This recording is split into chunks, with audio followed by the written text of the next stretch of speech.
Yeah, because it seemed to me that with Threads of Yoga, and I was really excited when your book came out and your subtitle was a remix of the Yoga Sutras of Patanjali. There's this wonderful way that I saw you as updating and sort of bringing a more embodied, psychologically aware, less ascetic sensibility to this text that is usually held up as, the central tome of yoga philosophy, so to speak. Yeah, my intention was, and I made some mistakes in framing. I tried to be as transparent as I could, using the word remix, saying in the opening pages that I'm not a Sanskritist. I'm not providing a translation. I'm trying to somewhat playfully answer the question, what would Patanjali say if he was exposed to feminism or psychoanalysis or contemporary neuroscience? What would this book? How would this book reflect upon our contemporary condition? Okay. Because are we not different human beings than those who are encountering this orally in the Iron Age? My supposition is that we are actually. Yeah. In a bunch of different ways. Our entire relationship to to ecology, to place, to relationship, to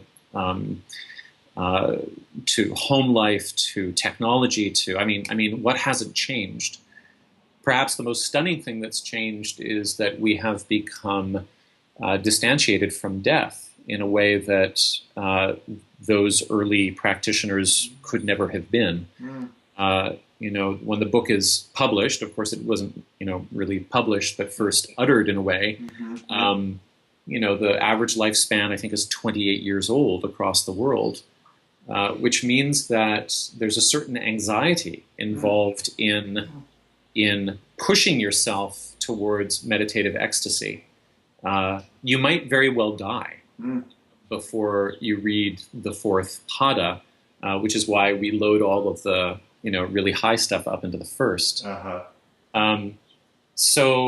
So I had hoped that that critiquing, first of all, the way in which the book has been uncritically held up as kind of a Bible of contemplative practice for modern yoga culture. To critique how that's happened uncritically was my first objective. And then the second objective was to say, but what's really here? What's the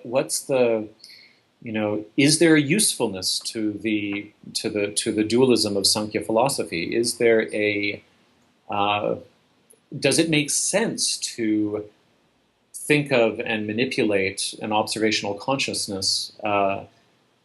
What would the benefits be? What might the drawbacks be? What are the social implications of that? What are the attitudes of the Yoga Sutras towards the body? Yes. That's kind of a focal point. So now you used a word update, and I think that where I've run into some criticism, some deserved and some I think over the top, is where some people will say that I'm claiming to have understood the old text and somehow I'm improving on it or something like that, or that I intend for yoga students to read my version instead of Bryant's or something like that. I really was trying to produce a piece of contemplative cultural commentary, using the sources that were available to me as a yoga practitioner in English. And in fact, I would argue that the entire history of philosophy is one of doing precisely that. Yeah, it's of reading and critiquing and posing your own ideas in relationship to the canon of what already exists. Yeah. And so if we're going to refer to it as yoga philosophy as opposed to yoga Bible study, then that process is entirely necessary and legitimate and I think really good. Yeah.